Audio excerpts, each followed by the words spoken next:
up on today's Airborne. Hey buddy, want to buy some cheap AvGas? More Super Puma helos are grounded, and France wins the Gordon Bennett balloon race. Welcome to Airborne on Aero-TV. I'm Ashley Hale. Does the price of fuel keep you from flying? Well, the folks at Redbird Skyport in San Marcos, Texas want to know. And to find out, they're offering AvGas at $1 a gallon for the entire month of October. You heard right, $1 a gallon. The cheap fuel will be available to any piston aircraft that can fly in and then out of the airport. But as the pilot, you'll have to participate in a survey about your flying habits and how, if at all, the cost of fuel impacts your decisions. Besides Redbird, there are other big names involved in the experiment. People like Aspen Avionics, King Schools, ForeFlight, Bendix King, EAA, Gamma, Jeppesen, Phillips 66, Piper Aircraft, Avimco Insurance, Sennheiser, Hartzell, Bad Elf, and Brown Aviation Leasing have all joined forces to make this happen. Redbird and its partners want to learn if the high cost of flying really is the reason people are doing less of it. A number of Eurocopter Super Puma helicopters have been grounded, following the recommendation of the UK's Helicopter Safety Steering Group in the wake of last week's fatal crash off Shetland Island in the UK. Add to that number 2 Super Pumas operated by the Bristow Group in Nigeria. Bristow Group says it respects the recommendation made by the HSSG, and therefore it has suspended operations of its only 2 Eurocopter AS-332L2 Super Pumas in Nigeria, while it evaluates the incident. Bristow says they continue to be in close coordination with clients around the world regarding continued support of their critical operations with helicopters other than the Eurocopter AS-332L2. CHC Helicopters, who operated the downed helo, has suspended all of its Super Puma operations worldwide, as well as all UK commercial flights for other models of the aircraft after the grounding was recommended. The last of the 4 people fatally injured have been recovered from the accident site, and the aircraft has been pulled from the water as well. The French team of Vincent Leÿs and Christophe Houver has won the 57th Coupe Aéronautique Gordon Bennett balloon race. The pair landed Wednesday at 8 a.m. local time, August 28th, at Lamas, Portugal, after a flight of 757 nautical miles, following their launch Sunday morning from Lorraine, France.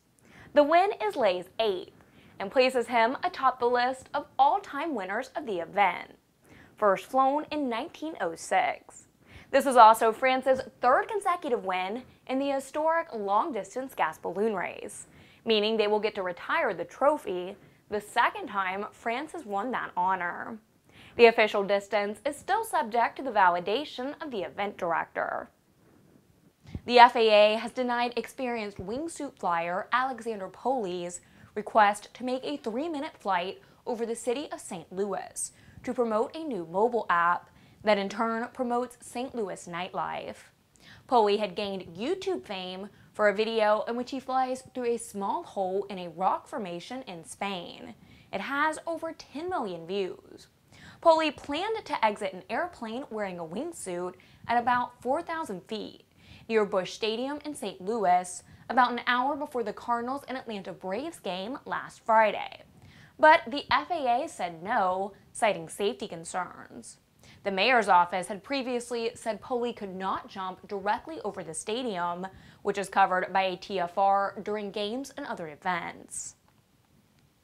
Cessna celebrated Friday as the first production unit of its newest business jet, the Citation M2, took its maiden flight out of the company's Independence, Kansas facility. The M2 was announced in September of 2011 with a design driven by customer and pilot feedback. It's the latest in a succession of new Cessna aircraft to make its initial production flight.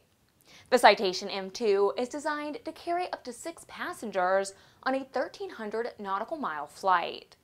The Cessna intrinsic flight deck has Garmin G3000 avionics, featuring high-resolution multifunction displays and split-screen capability. Touchscreen interactivity comparable to a smartphone provides pilots with precise performance information they need in a logical, familiar user interface. Type certification is expected this fall. You're watching Airborne, more in a moment.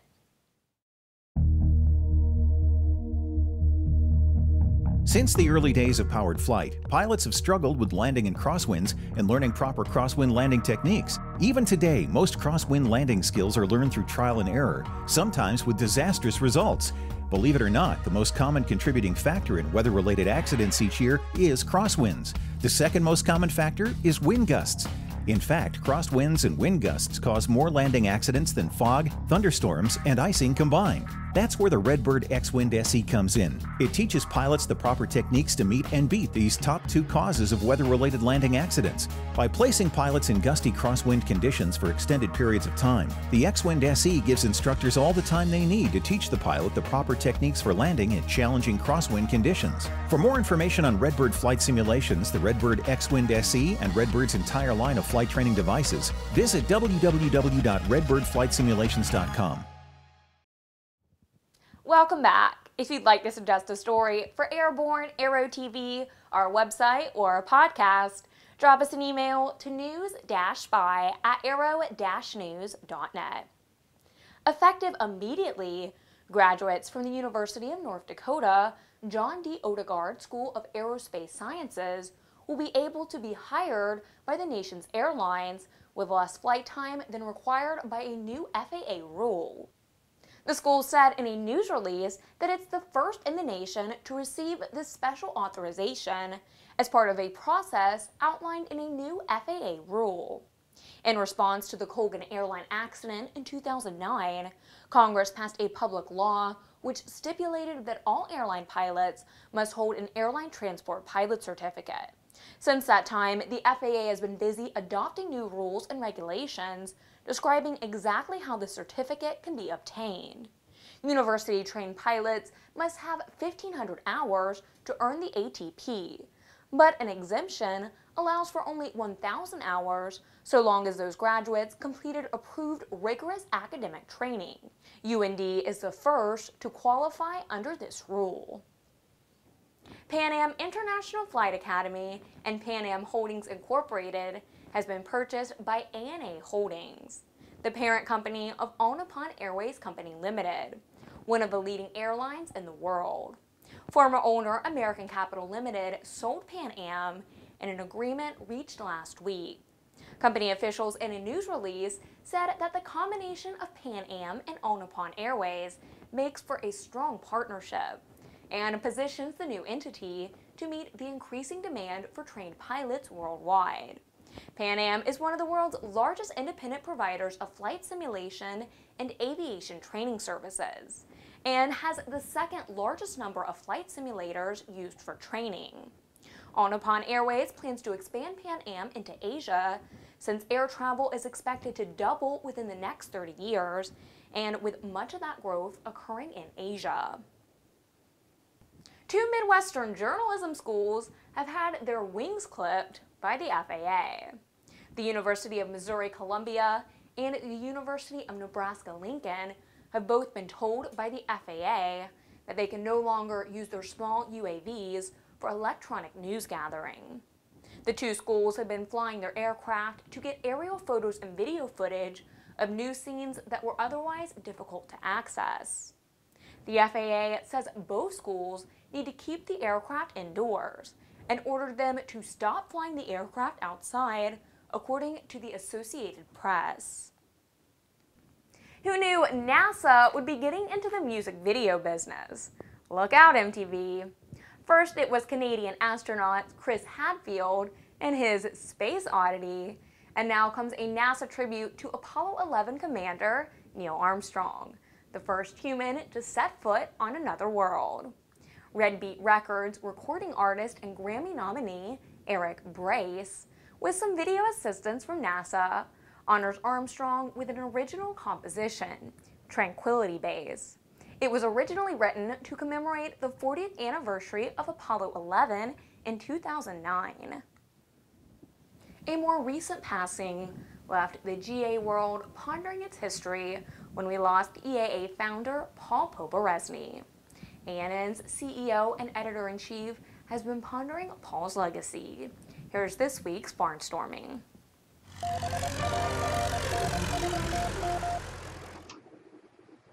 Thanks, Ashley, and hi, folks. Well, it's been a week now, at least a week since August 22nd, a day that was already starting out a little bit in the dumps because it had been the 4th anniversary of Vicky's passing. And for those of you who know me for any period of time, you know what kind of loss that was to me. And the fact that even 4 years later, it was still hitting pretty hard. And then a little bit later in the day came the news that Paul Poberezny passed. And wow, what a whoosh of memories. I've known Paul since I was a kid. From being part of the Boy Scout of America Aviation Explorer program, I was one of its first national officers, and a guy by the name of Paul Poberezny came out to speak to us. I met him a little bit before then at my first trip to Oshkosh, where I managed to, between hitchhiking, a bus, and a couple of other things, get out to Oshkosh at the tender age of 16, even though my parents thought I was playing counselor at summer camp. Pitched my tent underneath a Champ with the owner's permission, got caught in a horrible deluge. And at some ungodly hour in the morning, Paul was out with a number of people making sure that those of us who were attending were somehow taken care of. Found a place for me to put my stuff and stay dry, put me to work on the garbage truck for the rest of the week, talked to me here and there, checked up on me, and made sure I had a ride back all the way to Lincoln Park, New Jersey in a Cherokee 140. One of the greatest trips of my entire life. That was Paul. Paul was about people. In the midst of all these airplanes, in the midst of having P-51s to play with and B-17s, and all these extraordinary home builds, and with the ability to design what he darn well wanted to fly, the way he wanted to fly it, Paul was all about the people. You heard the old saw of people repeat, eyes rolling a little bit. Well, Paul always talks about how much he's learned more about people than he's ever learned about airplanes. But for those who got to know him, it was not only the truth, but it was how he lived. I want you to think about one thing as aviation deals with its most significant dangers to not only its heritage, but its future. We are a community dying. But the key word to all that is it's a community. It's an industry in trouble, but it's a community that's dying. The community is about the people. Paul Poberezny built the most amazing aviation community we've ever seen. Had he had more time to be involved in it, so forth and so on, God only knows where it could have gone, how he might have inspired people. But the fact of the matter is, we carry the inspiration now. We carry the inspiration forward. And I hope for those of you who were affected in one form or another by the miracle that was EAA, by the miracle of what Paul tried to build, the miracle of how he created this amazing life that spanned 91 years and did all these amazing things, that instead of bragging about the P-51s and the B-17s and the P-63s and the this and the that and so forth and so on, it was always about the people and the community that brings them together. But in this particular case today, let's remember one specific person, Paul H. Poberezny, who understood the true value in aviation, who understood the true wonder of flying. Was not just the clouds, was not just the props, was not just the rolling upside down and looping and hammerheads and this and that. It was the amazing community, the people you met, the people you befriended, and the spirit that bound them together. God bless Paul Poberezny, one of the best of us. For the Aero-News Network, Airborne and Aero-TV, I'm Jim Campbell. Executives from the Boeing Company and Space Center Houston, the official visitor centers for NASA's Johnson Space Center, recently announced plans to permanently relocate NASA 905, a retired Boeing 747 airplane known as the shuttle carrier aircraft. The SCA will be featured in a one-of-a-kind $12 million 6-story educational attraction. Boeing is sponsoring the necessary cost to disassemble and reassemble the huge 747 SCA to Space Center Houston. The massive airplane, which is 231 feet long, 63 feet tall, and has a wingspan of 195 feet, will be disassembled and transported in sections via trailers from Ellington Airport to Space Center Houston, and reassembled on site. Eventually, a shuttle replica will be mounted atop the aircraft in the transport configuration. More than 700,000 people visit Space Center Houston annually. The shuttle transport exhibit is set to open in 2015. Well, that's our program. Remember, you can get comprehensive, real-time, 24/7 coverage of the latest aviation and aerospace stories anytime at aero-news.net. And remember, Airborne is streamed twice weekly and is always online. Please join us again next Tuesday for a new edition of Airborne. I'm Ashley Hale. Thanks for watching.